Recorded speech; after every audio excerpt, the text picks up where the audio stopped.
Hello everyone, I am Apurva Godbole from Drona Aviation.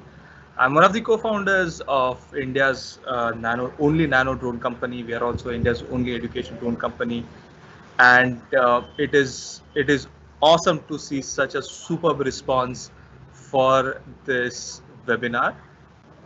Initially, when we were discussing with the Atal Tinkering Labs team, we were expecting somewhere around 100, 200, maybe 300 people to come in, and we had almost 5,000 registrations that came in. I expect anywhere from 1,000 to 2,000, maybe a few more people to join us today, but that response is absolutely awesome. And I'm very glad to see that there are so many of you young innovators who are excited about drones. And we are glad we are a part of this where we can help you learn concepts of drones so that the new exciting ideas that we may not be able to imagine, but all of you young minds have with you can come to life and you know bring out awesome innovations in the time to come. So welcome to the webinar, and I am going to hand over to Keval Ajmeri, who is our master trainer for today. He will also be with you for the next few sessions that are going to come up in the next few weeks. With that, let me hand over to Keval.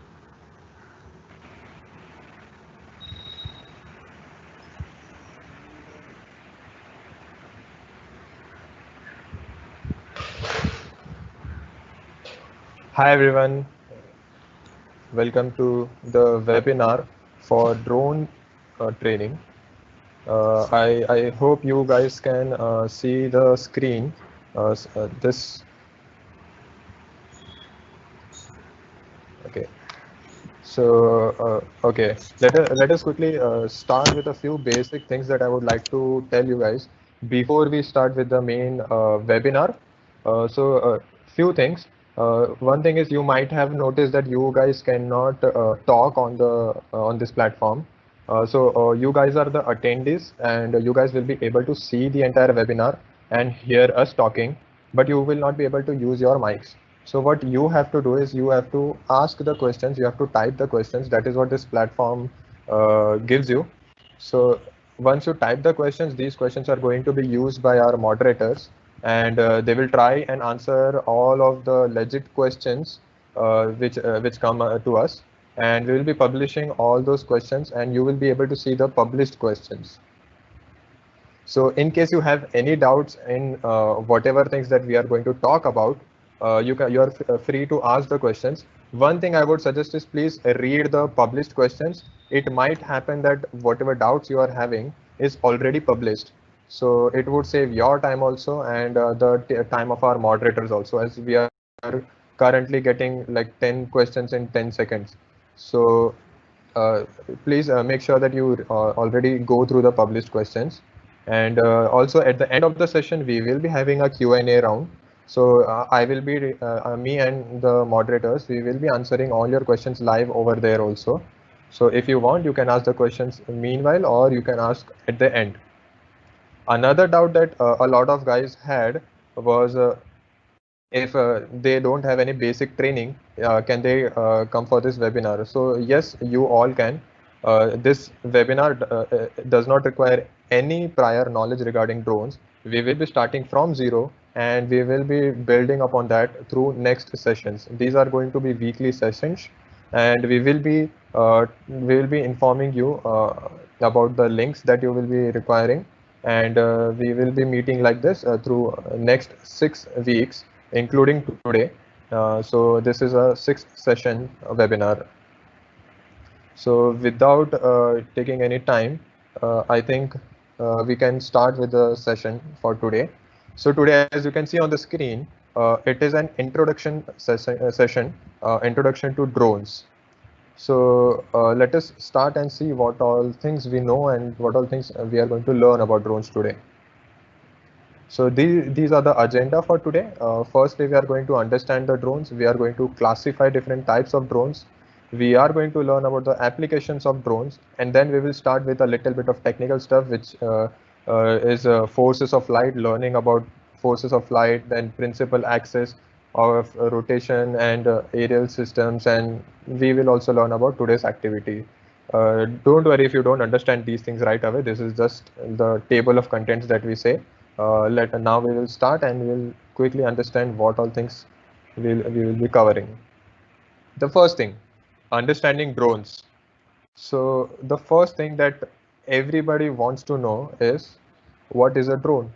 Because people generally confuse drones with a lot of other things, and it is very important to know actually what is a drone.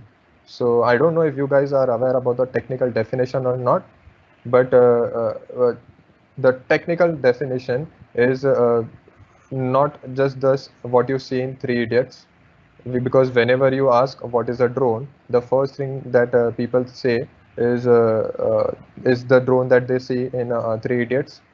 The second thing that people generally assume is this drone, which is used in the weddings you might have seen for aerial cinematography. Even just that is not a drone. And the third thing that we see is a defense kind of a drone which shoots missiles. You might have seen this in news. You might have seen this in movies. So the thing is that just these three things are not the drones, but we can actually define what a drone is using these three ideas. So let us come to the point. What is a drone? The definition of a drone is that it is an unmanned aerial vehicle. Okay, you might have heard about this term. It is also called as UAV for short form. So a drone is anything that flies. It has to be unmanned and aerial and vehicle. So a vehicle that would be flying which is unmanned, it is controlled remotely. It could be controlled by a remote controller. It could be pre-programmed that the drone will itself take off and go to some place and do something. All these are drones. So people a lot of time associate flying cars and everything with drones. Those would be typical vehicles. They cannot be considered as your drone because it is not going to be unmanned. It is going to be manned. So whatever is unmanned, aerial and vehicle, these are the drones. Now let us learn a little bit about the history of drone. I know when we talk about history, we generally think why do we even need to know about history of drones? It is a boring subject and all. But trust me, in every topic that you will be learning in your life, in every theory or whatever it is, concept, you should be knowing about the history of that concept because it is very important to know where the thing has come from so that you can understand where it is going to go in your future. So if you don't know how drones came into the world, you will not understand the entire area, entire industry, and you will not be able to know what all things you can do in future. So let us quickly go through a little bit of history. So the first thing is, when was the first drone invented? Now I have asked this question to a lot of people over a very long time, and I have never got a perfect answer for this. So right now, if you want to guess, you can guess, and if your answers would be at least nearby, the moderators would publish those answers, and we'll get to know who at least can guess right. I know it might be a guess. So okay, now let me answer this. The first drone was invented in the year 1849. Yes. So a lot of guesses would have been 2000, 1990, 1960, 1950, but I doubt anybody can guess this exact number, 1849. So the first drone was invented in this year, 1849, which is very long back. So if we see a little bit of history, if you can see, in 1849, the first drone was invented by Austria when it was attacking Venice. So the history is that there was a war between Austria and Venice, and Austria wanted to obviously attack Venice because it was a war. So what Austria did, they did not want to lose their manpower. They did not want to lose the lives of their soldiers. So what Austria did was they created this hot air balloon kind of things. They put in a lot of explosives, and they had a very long thread. to which they would light fire and send the vehicles into the air. So the thread was very well calculated, the length of the thread, and the basic idea was that we will light fire at one end of the thread. We will send the hot air balloons in the air, and they will fly towards Venice. And as soon as they reach over the area of Venice, the thread will burn completely, and the balloon will burst, and then the entire system will crash down. And because there were a lot of explosive inside, it would explode when it would crash. So the basic idea was very brilliant actually, that they would be not wasting any life of their soldier. But the thing was that it depended on a lot of external factors like climate and the direction of air, the velocity of air, and a lot of different things. And so it did not work that well. A lot of balloons burst over Austria itself, which was not what they planned. But still, a very big invention in the history of mankind, if we can say. And after that, if we see in 1914 to 18, you might have studied or you will study in your schools that we had World War One in 1914 to 18. So World War, you might have if you have studied, we know that these wars, they don't have a lot of benefits. Obviously, they are not good, but there is one good thing that comes out of every war, that is technological advancement. Whatever technology we see today, a lot of it has evolved during wars. We had World War One, we had World War Two during 1939 to 45, and during all these wars, one thing that remained constant was constant technological development, and drones also started developing through these wars. We obviously did not have a very sophisticated drone that we have today, but it started somewhere, and it started sadly during wars. And a lot of people were using it for defense purpose only. Then, if we come after World War II, during 1950s and till 2000s, so this is a very big time period. But during this time period, what happened was rich governments like United States, so U.S. government started using drones for defense purposes. One reason why drones were only used for defense was that the technology was very expensive. So if we go to buy a drone today, and if we would have gone to buy a drone in 1980s, the price range is very big. The price gap is very big. One good example would be mobile phones. Today, mobile phones are very, very cheap if you see, as compared to 2000s. Maybe you can ask your parents what was the cost of mobile phone, or even for that matter, cost of a computer. So when the computers first came in India, they were very, very expensive, and not a lot people could afford computers. But today you see almost everyone with a decent amount of money can afford to buy a computer, a mobile phone, and with technological advancement, this again gets started becoming cheaper and cheaper. So the point being that till 2000s, only rich governments could afford drone technology, and common people could not even afford it. So the only purpose that governments had was to use these technologies in defense. But then time started changing. After 2000 till 2010, as we have written on this, during this period, technological advancements started becoming better and better, and technology started becoming more affordable to common people like you and me. And if we see the movie Three Idiots, it was I think in 2007 or 2008, and by that time we saw a good application of the drone in the movie itself.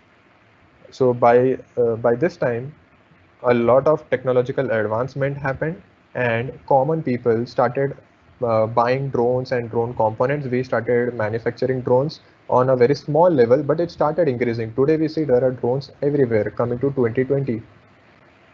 This is only because the technology started becoming cheaper, and today we can all afford it. But within this entire period, there is one very important thing that we can understand. When only governments could afford drones, they were only using it for defense. Very rarely did the governments use these drones for other purposes. But as soon as common people started using drone technology, we started deviating from defense and we started applying drone technology in different markets and different applications. So today you can see drones everywhere. We have our first biggest application is aerial cinematography. We see drones in weddings, we see drones in cricket matches and other sports. We see drones for agriculture and a lot many applications. So this was possible only because common people started using drones. And you guys being the young generation that we have after 10, 20 years, when you guys are going to be the earning population of the country, you guys can understand very well that this industry, drone industry, is only going to expand, and you guys can obviously latch onto it, right? Because if you see India, the relationship of India with drones, by 2021, this drone market is supposed to reach 886 million US dollars. This is a very big market. Global market is going to reach about 21.47 billion dollars, which you can, if you can understand, is a very big thing, and a lot of opportunities over there. So if you manage to make a drone company, make innovations with drone, make new applications using drones, you could build the next Windows, you could build the next iOS, whatever it could be. So the reason I'm giving you examples of Windows and iOS is when computers were new, we did not have a lot of things. The first basic computer could only add and subtract, but today we can see computers can do everything, like we are talking. So there was obviously uh, a certain population which started leveraging this technology. If we see Mark Zuckerberg, he leveraged the internet and he made Facebook. And today we see there are so many technological advancements because of those small things that they tried to do. And today they have become a very big market. So if you are very much interested, if you learn a lot about drones, if you start working on it, so maybe tomorrow you could be the next Mark Zuckerberg in drones. So coming back to our topic, if you see this drones market is going to be a very big market, and naturally we need to have a certain regulations for drones. So we don't have a regulation all over the country, but sorry, all over the world, but we do have regulations in each and every country. A lot of countries have started having the central bodies which make regulations for drones, because we cannot have any drones being used randomly, because technology, as we know, is could be very risky if not handled properly. So the first ever body that came for regulation of drones was the American body. The name of the body is Federal Aviation Administration, FAA, as we call it. And for India, this body is DGCA, Directorate General of Civil Aviation.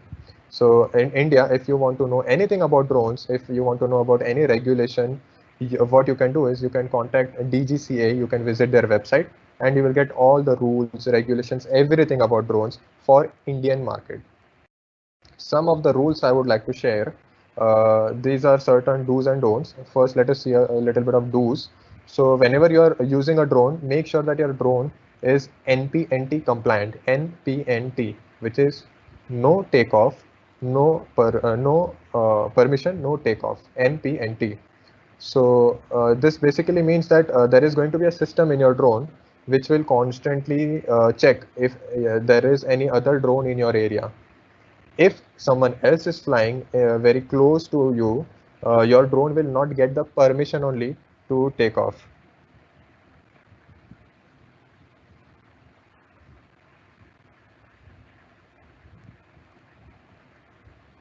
So this NPNT that we see, these regulations vary from what your drone category is as well. So if you are using nano drones, which Drone Aviation provides, these nano drones do not require NPNT. So above nano drones, if we see, we have micro drones. These micro and other drones will require NPNT. So there are different permissions for different types of drones. You guys can check out the website for very detailed what to say rules. The second thing is UIN. You need a unique identification number for operating in a controlled airspace. Then obviously we have to fly in a visual line of sight. That is, you can fly the drone only till you can see the drone. If you cannot see your drone, you have to take it down. If you have to bring it back or you have to land it. You cannot fly that way.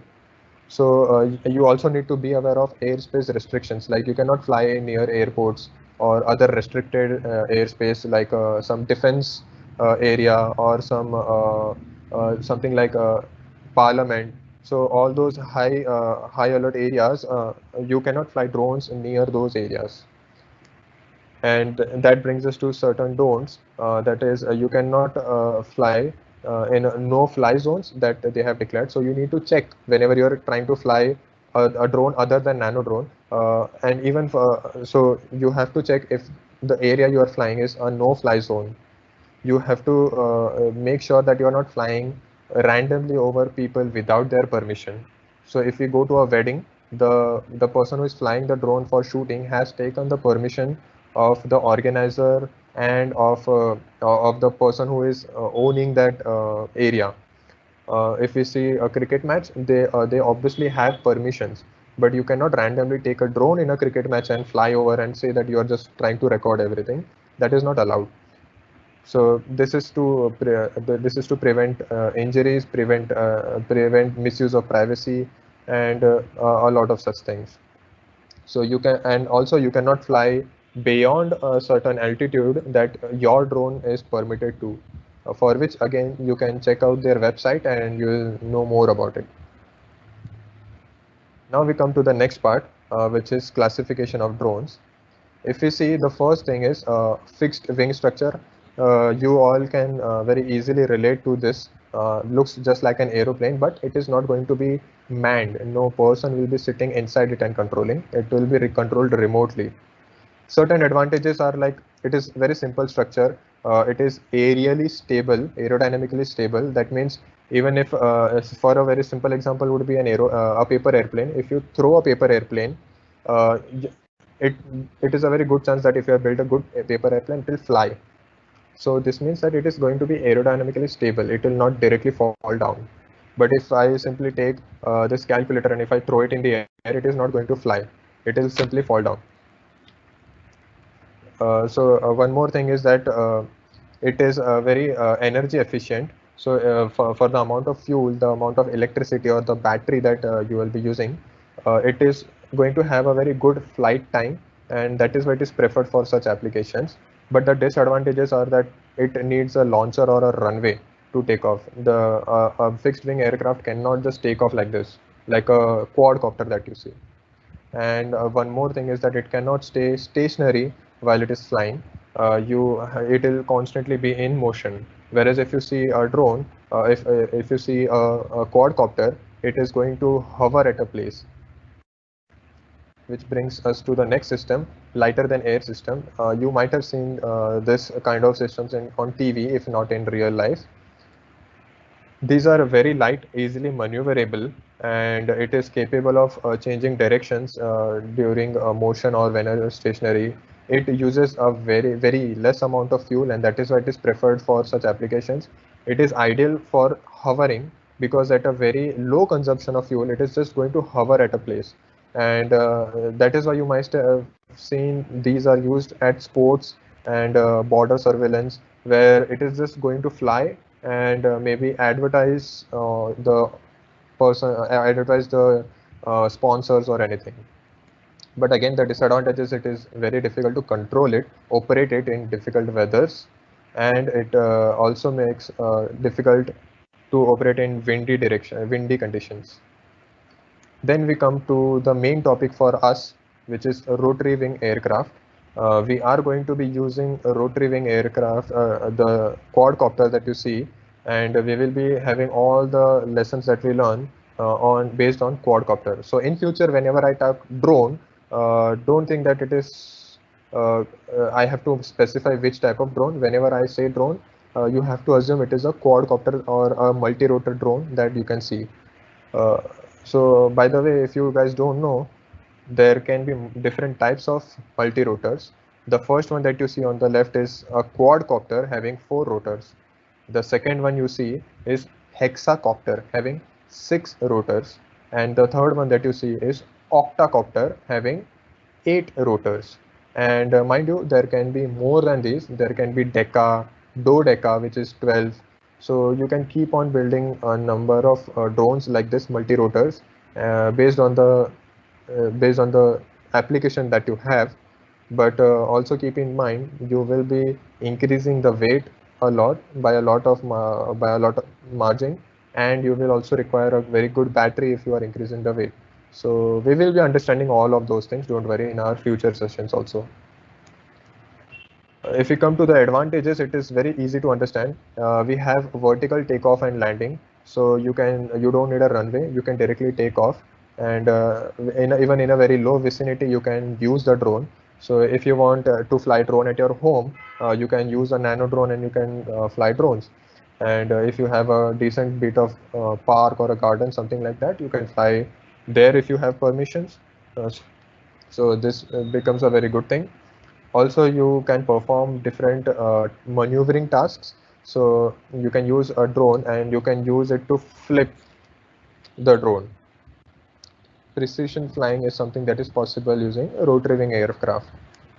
But the disadvantage is that it is complicated. The structure itself is a little bit complicated. The programming that it uses again is a little bit complicated, and it is aerodynamically unstable. That means that if mid-air your connection loses and you are no longer able to give commands to your drone, it is simply going to crash. The difference with fixed wing is that if you lose a contact with the fixed wing, it will still glide. It will still glide and it will crash eventually, but it is not going to be as disastrous as a drone, as a quadcopter. So that is why it requires a flight controller. Your quadcopter is not naturally going to go up and fly. You will require to fix a flight controller, which you might have heard. Flight controller or FC or autopilot, they all mean the same. We will be covering all this. Don't worry, this is just an introduction. And we also have that the drone, the quadcopter is very low energy efficient. That means it is going to use a large amount of current for simply hovering. So that is why you see that whenever you fly drones, it has very less flying time because it uses a lot of energy to fly. After this, let us come to the applications of the drones. The first thing that we have already seen is defense. We all know the governments are using drones for defense purposes. The next thing we see is surveillance. Again, by the government itself, the defense militaries are going to use. We are already using surveillance drones. Then we have an interesting application of agriculture. We have seen a lot of projects that people make using drones to spray pesticides, or even if recently you saw the pests that had come, the locusts that had come, swarms of locusts, and people used drones to disperse them from their fields. So not directly for agriculture, but somewhat.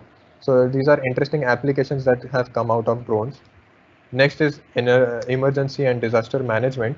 So if you see, drones can be used for for disaster management, like as you can see on the screen, for fire. You cannot very easily send a man to see what the intensity of fire is and what is the smoke coming out of it and everything, but you can send a drone. So in that case, even if something bad happens, at the most you are going to lose a drone. You are not going to lose a life. So this becomes a very good application of a drone. Then again, we all have seen that recently people have been trying to use drones for healthcare system. So you can imagine, very sadly, there has been an accident on the road and it will take some time for the ambulance to reach. What can happen is a drone with basic first aid can reach that spot and at least try to help. So this is not something that we have all figured out that this is how the system is finally going to be. We obviously have a lot of scope for improvements, and this is an all these are all upcoming applications, and you guys can also contribute to it in future. The most famous application that we have seen of drones, aerial cinematography, used for shootings and everything. By the way, it is not just used in your weddings. Aerial cinematography is now on a very large scale used for movies and other series and everything. So whenever you watch a movie and if you see an aerial shot which is moving like this, chances are it was done by a drone, because it certainly reduces a lot of cost. Previously, what helicopters were doing, why a person used to hold the camera on a helicopter and the helicopter used to move. Just imagine the amount of cost in flying a helicopter, and as compared to that, a drone. So it is going to reduce the costs by a very big margin, and it also provides more flexibility, and that is why you see a very big difference between the movies that you see today and a few years back when this technology was not used. Now, after these applications, let us come to a little bit of technical thing. We are going to understand forces of flight. So if you can see the image on the screen, you have an aeroplane and there are four basic forces. There are obviously many more forces that act on an aeroplane, but today we are going to focus only on four basic and most important forces that we can understand. These forces are thrust, gravity, drag, and lift. One by one, let us see what these forces are and how they act. The first one, let us take an easy one, gravity. Gravity, as we can all understand, is the weight. So if this is your aeroplane, the gravity is going to act downwards, and your gravity will make the aeroplane fall downwards. So as we can very well intuitively understand, gravity is going to result your flying system to go downwards.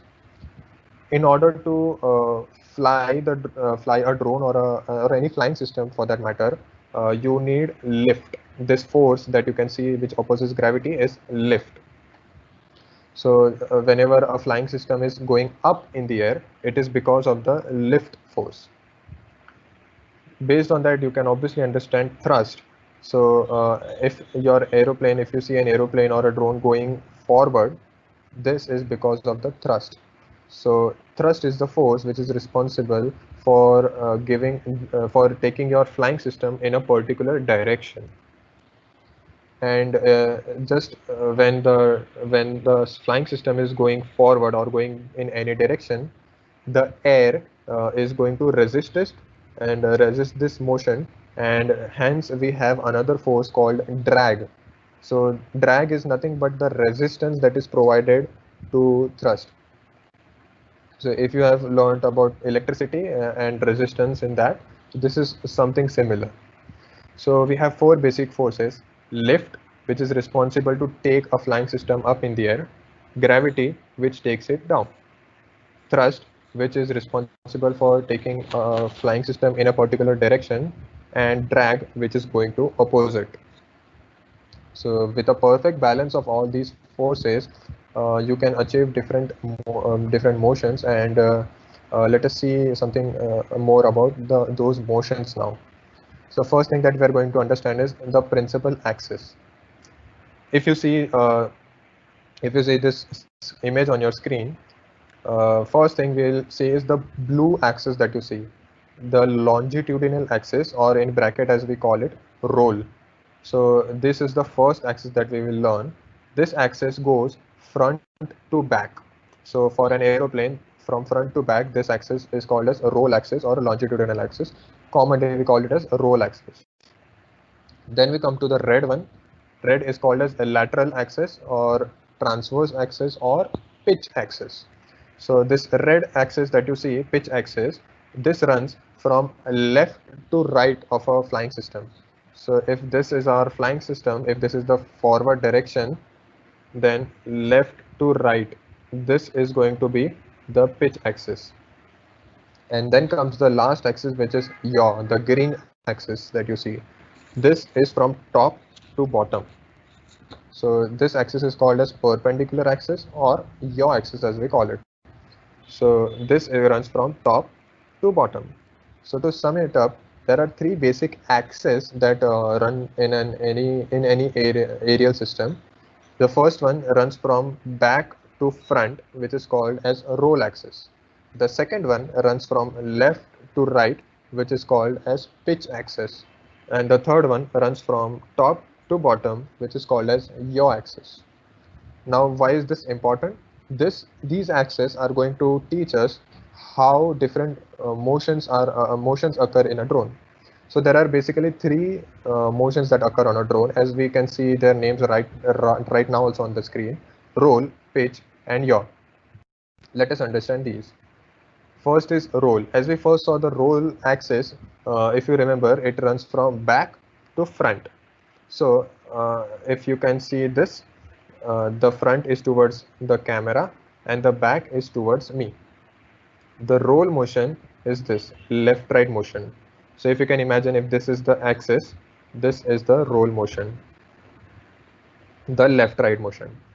Please remember, this left right motion is not like this, not a lateral motion. So if I say roll left, it does not mean the drone is going to go to left or right directly. When I say roll left, it essentially means that the drone is going to roll towards left or just the over the axis. Now, when we see a drone moving towards the left, it is because of this roll motion. So when I want to move towards the left, what I do is I roll a little bit, and because of that, I can go to the left. So left right is called as the roll motion. The next one is pitch motion. So if we remember, pitch is the front back axis, and sorry, pitch is the left right axis. And when you see it like this is the pitch motion: pitch forward, pitch backward, pitch forward, pitch backwards. So again, this is simply a rotational motion. It will simply rotate around the axis, pitch axis. And the third one is the yaw motion. Yaw, as we remember, top to bottom, and this will be the yaw motion. So if we see the 360-degree motion that we have of a drone is called as yaw motion. So to sum it up, we have three basic motions of a drone of any flying system. The first one is roll. Roll is left right motion. The second motion is pitch. Pitch is the front back motion. And the third is the yaw motion, which is the 360-degree motion of a drone. So if I keep my drone, if you can assume this as a drone, if I keep it stable, this is pitch, this is roll, and this is yaw. I hope you guys understand all this clearly. And with this, we will end today's session, but I have a really interesting activity for you guys. What I want you to do is, after this session, throughout the next week, whatever time you get, please go to this, Google this, how things fly. If you want, you can write it down right now also. We will try to email it to you, but in case you want to do it right away after the session, you can write down this link that we have on the screen, howthingsfly.si.edu /activity/forces of dash flight. So essentially you need to go to how things fly, and from there on you have to go to activities to forces of flight. But if you type in directly this, you will directly land on the page that I want. Now this is a very interactive simulation of forces of flight that we learned. What you can do is on this screen that you will go, you can actually select how much thrust you want to give, how much drag you want to give, and how much lift you want to give, and you can change the wings of the aircraft, and then with that you can see the effect on your animated aeroplane that you will be having on the screen. It is really fun. Please guys check this out, and it is not made by us or anything, but I really like to do that, and you will understand a lot of things if you go on this website. So I hope you guys have copied this link or you have written it down somewhere. So I think with this we can end our session. You guys can obviously follow us on different platforms. We have Facebook, we are there on Instagram, we are there on YouTube, Twitter, and LinkedIn. If you, especially for you guys, if you want to learn a lot about drones, we have a lot of videos on drones on our YouTube channel. You can simply go on Drone Aviation on YouTube, and you'll find our channel over there. We teach how to how to build your drones. I saw many of you guys had questions that how to make a drone at home. We have answered all that. We have made a drone using ice cream sticks and really fun things. So you can check that out on YouTube, and you will get to know a lot of things. So I guess I'll end it over here. Now we are open to the questions. If you guys have any question, please ask us on the by typing, and we will try to answer all of them. And in case we are not able to answer all the questions by the time we end the video, which is about 15 minutes are left. So in case we are not able to answer all of them, you can go to our website, droneaviation.com, and you can ask those same questions on our forum, and we will answer your questions over there.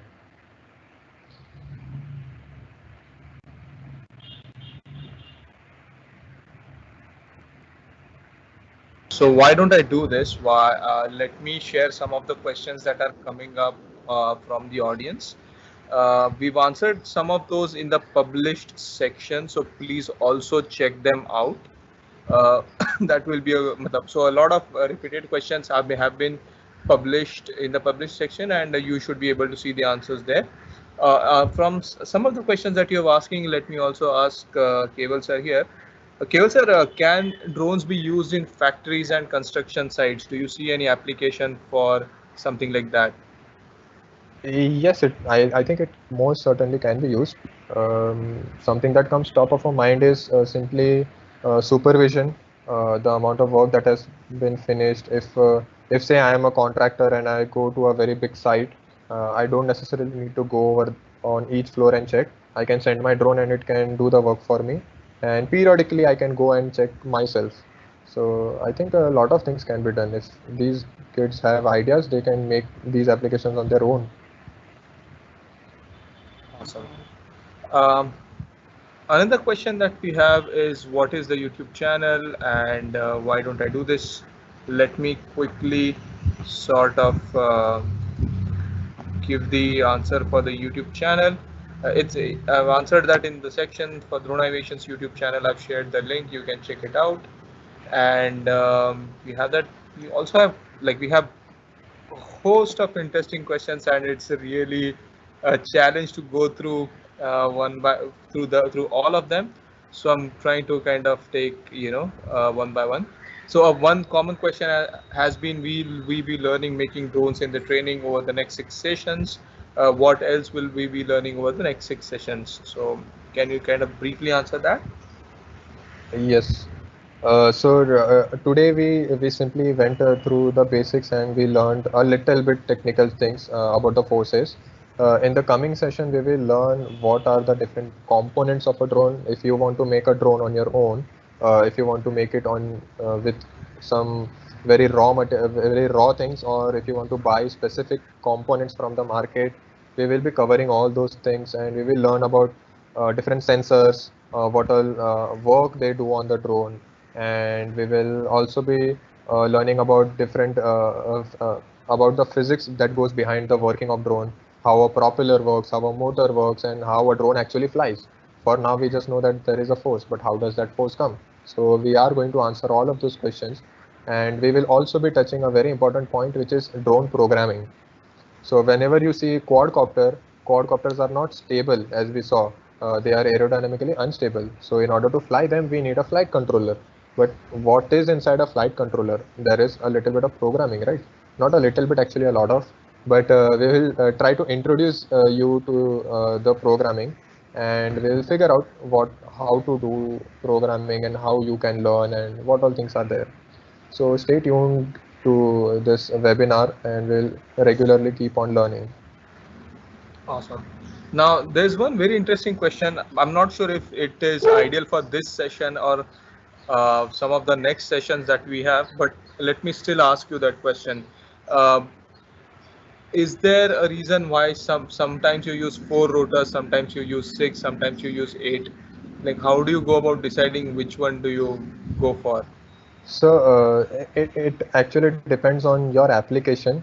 If your work is going to get completed with just four motors, why do you want to add the cost, the weight, and again the battery, the bigger battery? You won't need the other drone. But if you are going for a more robust system which requires a very heavy thrust, you might go for those bigger drones. So it depends from application to application. Awesome. There's another question, which is, can there be a drone which can spray something? So I think like agricultural drone that we had seen on screen. Uh, so you just you have to understand drone is essentially just going to fly. You can attach different systems on it and you can have different applications. So yes, you can if you have a system, you can attach something below the drone that can spray pesticides or spray fertilizers or spray water. If we have drones for fire department, which can right now which can measure just monitor the fire, which can spray water over it, and you can have a lot of technology like that. So yes, it can be used. Okay. Uh, Another interesting question is, what is the flight time of a nano quadcopter?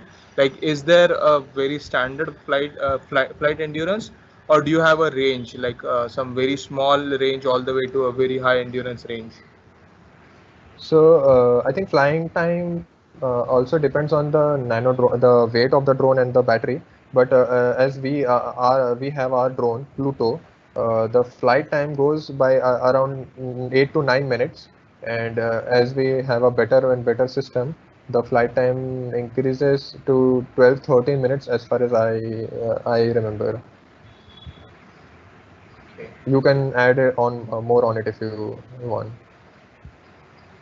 There's a very interesting question that has come up, and I also had it in my mind some time ago, which was, if there is an aerial vehicle, like a regular quad rotor or an octa rotor or a dodeca rotor, and it is used for transporting people, but it's not Is it a controlled by drone? the people.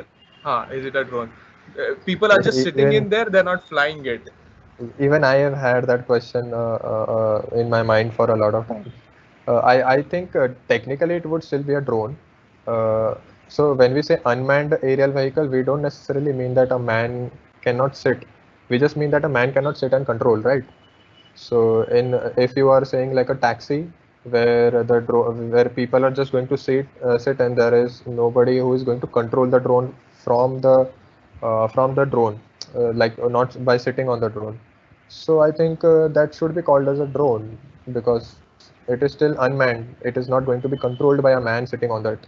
It will be controlled remotely. Makes sense, makes sense. There's another question that has come up, which is it important for the drone to be very light? Can it be very heavy?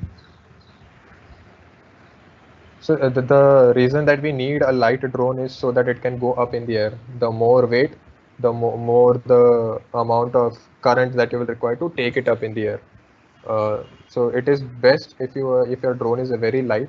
So just like our drone Pluto is it weighs around 45-50 grams, which is very less.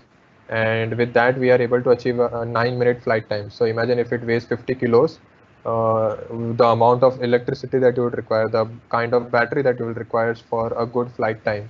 So I guess we can have such drones, but flight time will be affected and you will be requiring to have a very good battery backup so that you can fly for the application that you have. Makes sense, makes sense.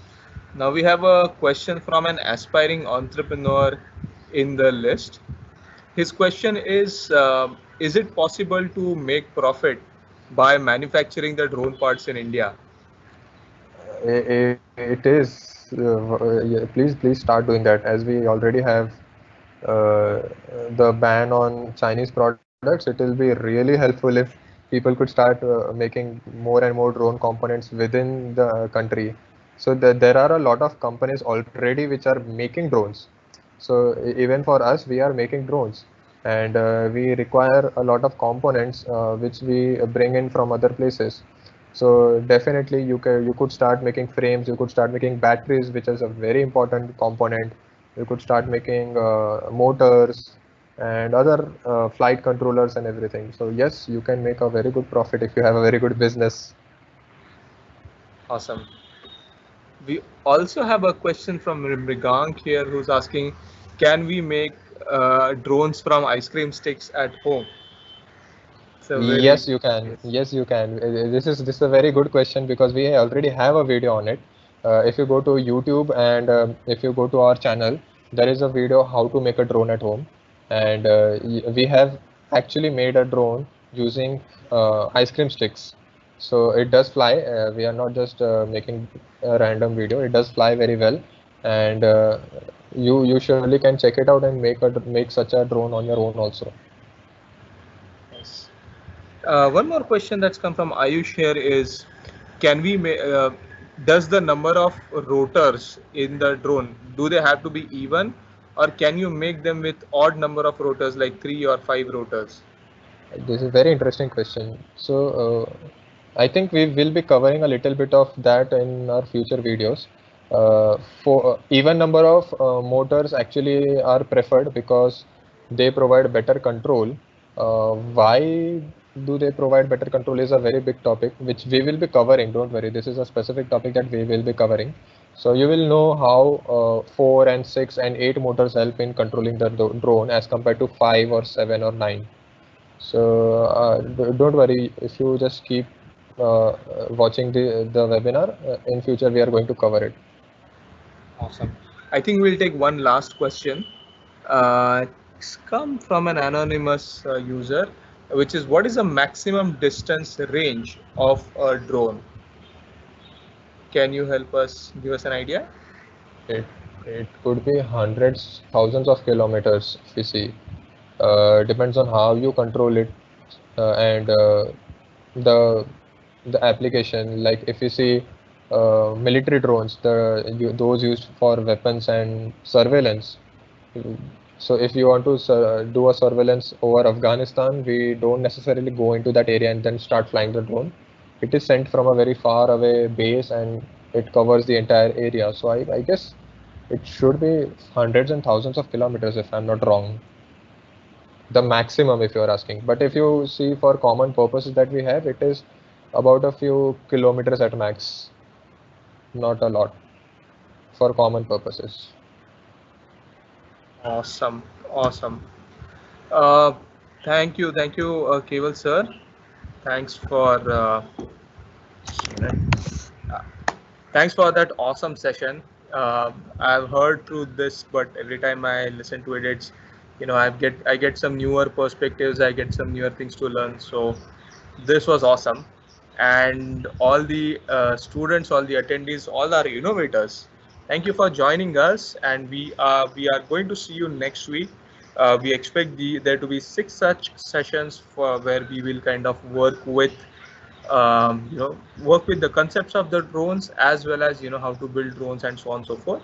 If you want to check out, just check out all sorts of YouTube channels, as well as Twitter feeds of drone innovators, drone companies, and so on and so forth, who can give you an idea of what all sorts of interesting innovations are happening in the field of drones presently.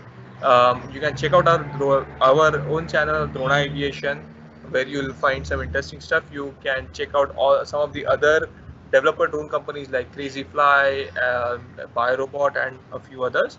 So you can check those out. You'll find some interesting content. You'll find some interesting content to learn.